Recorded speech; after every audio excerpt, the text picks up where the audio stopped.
सृष्टि के उस स्वर्णिम युग में जब नदियां अमृत बहाती थीं और वृक्ष ज्ञान के फल देते थे, एक दिन अचानक आकाश में काली छाया फैली।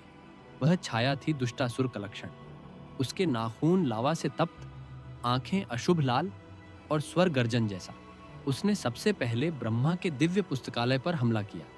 देखते ही देखते उसने ज्ञान मणि, वह रत्न जिसकी रोशनी से सृष्टि का हर प्राणी विवेकवान बना रहता था, अपने काले हाथों में जकड़ लिया।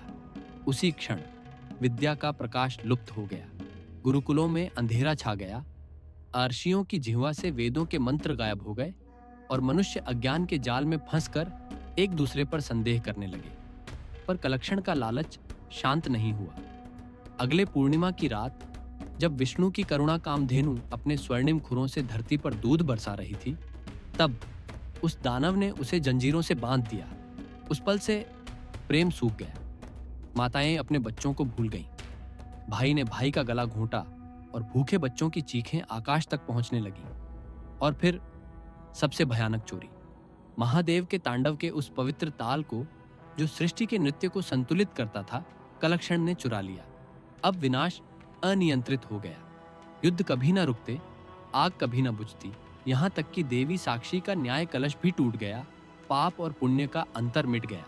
दानवों की सेना ने तीनों लोकों में आतंक मचा दिया। तभी कैलाश पर्वत के शिखर पर एक चमत्कार हुआ। ब्रह्मा, विष्णु और महेश, त्रिदेव, एक स्वर्णिम प्रकाश पुंज में प्रकट हुए। उनके सामने था देवी साक्षी का टूटा हुआ न्याय कलश।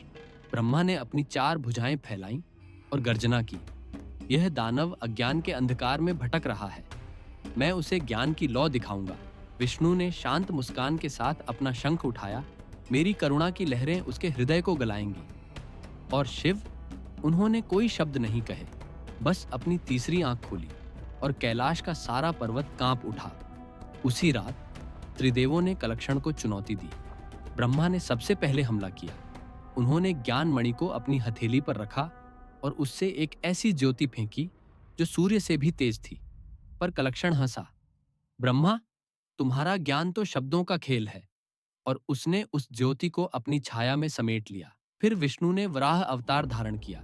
समुद्र की लहरों पर खड़े होकर उन्होंने करुणा की एक सुनामी चलाई। पानी की बूंदें आंसू बनकर कलक्षण पर बरसीं। पर दानव ने उन आंसुओं को पी लिया और गर्जना की, विष्णु, तुम्हारी दया अब मेरी शक्ति है। तब शिव ने अपना तांडव शुरू किया। उनके नृत्य की हर थाप से पृथ्वी फटने लगी। आकाश में बिजली कड़की और कलक्षण की सेना राख में बदल गई। पर दानव ने शिव की ऊर्जा को चुराकर एक अंधेरा सूरज बना डाला, जिससे सृष्टि जलने लगी। त्रिदेव समझ गए, अकेले अकेले यह युद्ध नहीं जीता जा सकता। ब्रह्मा ने ज्ञान मणि को आकाश में उछाला, विष्णु ने अपने शंख से करुणा की ध्वनि फैलाई और शिव ने तांडव की ऊर्जा को एक त्रिशूल में केंद्रित किया। तीनों शक्तियां मिलकर एक इंद्रधनुषी गोला बनी, जो कलक्षण की ओर बढ़ा। दानव ने अपनी छाया से एक काला बवंडर खड़ा किया, पर त्रिदेव का प्रकाश उसे चीरता चला गया। अंत में वह प्रकाश कलक्षण के सीने में घुसा और उसी पल उसके शरीर से एक बालक प्रकट हुआ। वह बालक रोते हुए बोला, मैंने केवल प्रेम चाहा था, पर जब देवताओं ने मुझे नहीं सुना तो मैंने यह रास्ता चुना। विष्णु ने उस बालक के सिर पर हाथ रखा, प्रेम चोरी नहीं, अर्जित किया जाता है। ब्रह्मा ने उसे ज्ञानमणि दिखाई, देखो, अज्ञान के पीछे छिपा सत्य। शिव ने अपना त्रिशूल जमीन पर गाड़ा, अगर तूने फिर अधर्म का मार्ग चुना तो यह त्रिशूल तेरे हृदय को भेद देगा। देवी साक्षी ने अपना न्याय कलश संतुलित किया, तुम्हारे पापों का प्रायश्चित अब तुम्हें धर्म के मार्ग पर चलकर करना होगा। कलक्षण अब वह दानव नहीं, एक पश्चातापी आत्मा ने धरती को छुआ। जहां उसके पैर पड़े वहां फूल खिले। ज्ञान मणि ने फिर से प्रकाश फैलाया। करुणा कामधेनु ने धरती को दूध से सराबोर किया और शिव के तांडव ने संतुलन लौटाया। देवताओं ने संदेश दिया, अंधकार डरता है ज्ञान से, करुणा से, न्याय से और उस शक्ति से जो अधर्म को नष्ट कर दे। और इस तरह सृष्टि ने सीखा कि प्रकाश कभी नहीं मरता, वह बस इंतजार करता है हमारे एक होने का,